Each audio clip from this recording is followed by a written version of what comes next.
imbitasyon na ako'y makarating sa pagtitipong ito. Gusto ko po kayong pasalamatan at higit sa lahat gusto ko pong pasalamatan ng aking sarili dahil nagawa ko pong paunlakan ng imbitasyon. Meron ngang kasabihan na sa hinaba-haba ng kampanya, bakit ngayon lang ako naimbita? Kaya naman pala, someone else has been campaigning for me. Siya yung nag-iikot-ikot, pupunta sa mga probinsya, mukha niya yung nagkalat sa mga posters, sa TV. Sabi ko, okay lang, maganda naman eh. At kamukhang-kamukha ko siya. Napaka-importante po ng pagtitipong ito at sinikap ko talagang makarating kaya sinigurado ko po na tama ang bus na masasakyan ko. Iniwasan ko ho ang lahat ng kubaw-ibabaw. At sa kakaiwas ko, ang nasakyan ko ay Ortigas Ilalim.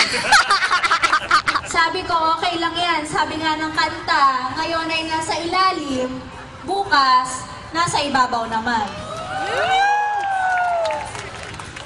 Gusto ko pong pasalamatan ng mga minamahal nating Sumilaw farmers. Nasaan po kayo? Ang mga farmers ng Sumilaw? Hindi ko po makita, nakakasilaw. Salamat po sa inyong pagmamahal at suporta. Give yourselves a pat on the back. Sabay-sabay po tayo. Let's all give ourselves a pat on the back. 1, 2, 3, 4. Apat. On the back. Diba? Sa panahon po kaya lagi niyo yan gawin dahil hindi mo alam kung sino ang titira sa'yo ng patalikod. Kagaya nitong mga nakaraang linggo, naging sentro po tayo ng black propaganda. Ang masasabi ko lang, hindi nila ito kinaganda. Dahil lalo po tayong umusad sa mga surveys. Tama ba? Dahil ngayon, talagang number 1 na tayo. Diba? Konting kembot na lang. Atin-atin na lang po ito. Pag ako lang po mag-isa sa bahay, ay talaga ikinekembot ko po yan. Walang ko na lang po makakalabas. Talagang pag ako lang mag-isa, tinutodo ko po yan, walang makakapigil sa akin. Dahil mag-isa nga lang ako, diba? At yung pagkembot po, ay ang mga simpleng kaligayahan ko sa buhay. Simpleng tao lang naman po tayong laking probinsya, di ba? Sabi nga nila, yung araw kaya daw kami compatible ng aking asawa. Dahil ako si Simpleni, siya si Simply Jessie. At ang mga anak ko mismo makapagsasabi kung paano ako bilang isang ina. Hindi ako yung tipo na mabunganga dahil sa Bicol, ang tawag namin dyan ay Naga. Okay? At ako po bilang simpleng tao, ako po ay naniniwala na ang lahat po ng problema ay may simpleng solusyon. Di ba nga po sa matematika, meron tayong tinatawag na simplification. At bilang graduate po ng School of Economics sa UP, ako po ay merong rule na sinusunod sa kahit anong pagkakataon. Halimbawa, sa katanungan na paano mapapabuti ang kalagayan ng pamilyang Pilipino, ang sagot ko po dyan ay simple lang. Doblehin ang benepisyo at suportang pangkalusugan, isulong ang angkop na pagbabahagi ng pondo, dagdagan ang mga guro at silid-aralan, at bawasan ang masasamang elemento para sa seguridad ng mamamayan.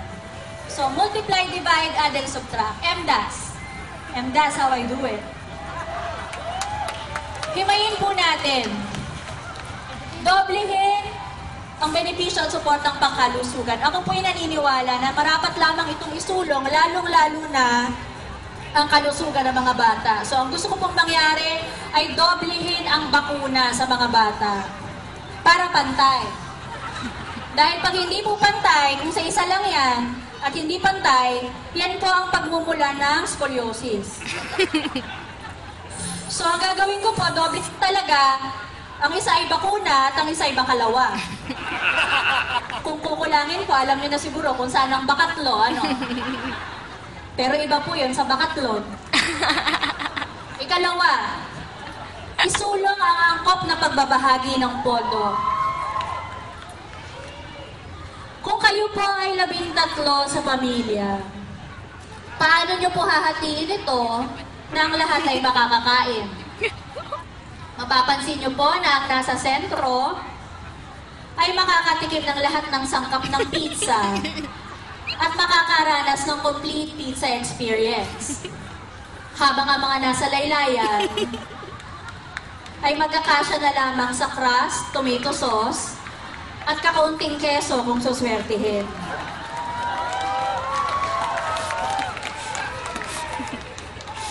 Huwag po kayong mag-alala dahil nais natin iangat ang mga nasa laylayan. Bibigyan natin sila ng ibang sangkap at yan ay ang sangkap of rice. Ikatlo, dagdagan ng mga guro at silid-aralan. Ito po ay matagal na natin isinusulong. Ngunit habang hindi pa po natin nakakamit ang ideal number of classrooms, tandaan po natin na ang edukasyon ay maaaring magsimula sa ating mga tahanan. Kung kayo ay nasa banyo, ang toilet paper ay maaaring substitute sa pad paper. Pwede itong maging 1/4 pad, 1/2 lengthwise, but never crosswise. Kasi paano, di ba?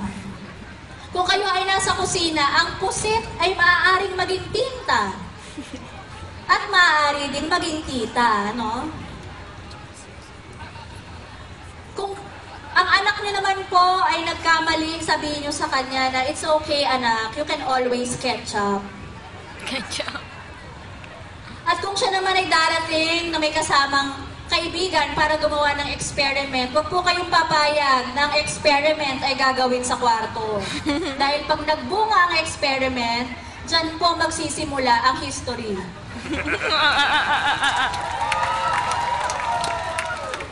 At pag nangyari yun, science ang kinabukasan.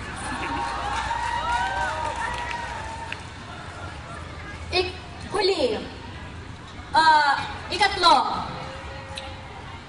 Ano yung ikatlo ko? Nasaan ako?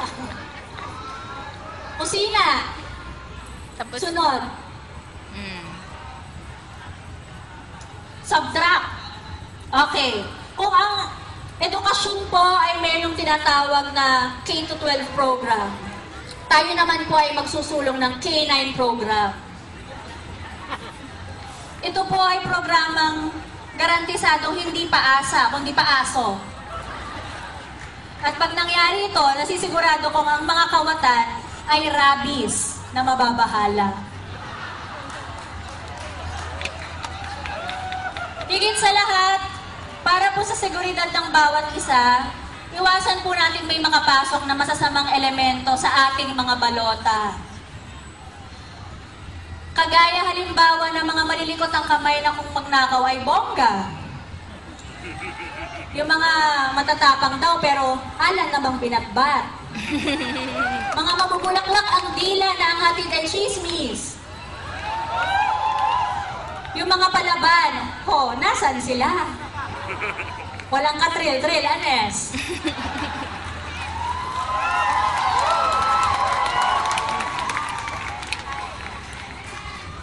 Yan lang po, simple lang po, di ba?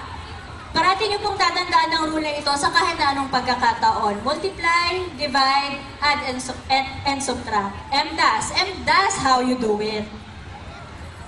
Muli, ako po si Simpliani Robredo, naniniwala na the last man standing is a woman. Kaya lang papaano po kung dalawa kami? Andito daw po siya ngayon. At kami daw po ay magtutuos.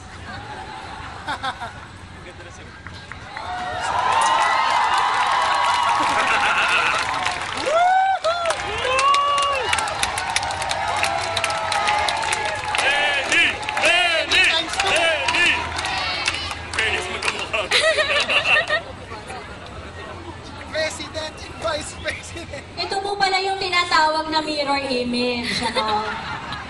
Tandem! Kapag po kapangalan ang tawag ay tokayo, pagkakamuka, ano ang tawag? Sis? Sis or nay?